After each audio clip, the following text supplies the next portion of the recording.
Today we are taking a closer look at a unique and growing field in end-of-life care. Candace shares why one woman became a death doula and how she's working to raise awareness about the resource.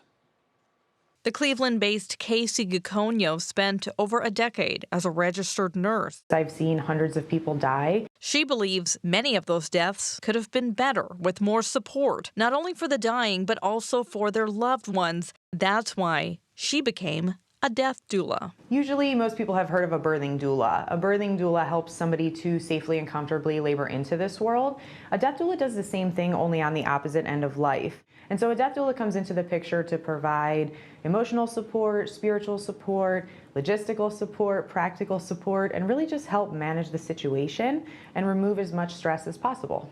One of her key roles, end-of-life planning, finances, power of attorney, and even creating a death plan.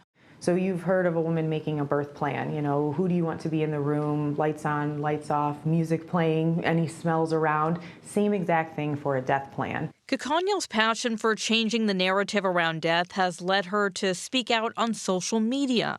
Hi friends, it's Death Doula Kacie. Where she's racked up a substantial following. What I learned is that people are really interested in this. People really want to know more about death and dying. She's also started a death doula school. Two of her students tell me graduating from this death doula certificate program has allowed them to better serve others. If they don't have any loved ones, which happens a lot, I can be that person for them when there's no one left, because there are a lot of people in this world that don't have anyone left. I always tell people, none of us are getting out of here alive, so why can't we make it the best experience we can?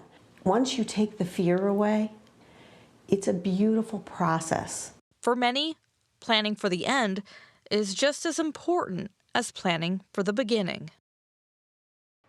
Now, all three of these women tell me they want to change the narrative around death and dying in hopes of people not being as afraid about them or a loved one passing away. More information on this resource and Kacie's Death Doula School can be found on our website, wkyc.com. Really interesting story. Candace, thanks for that report.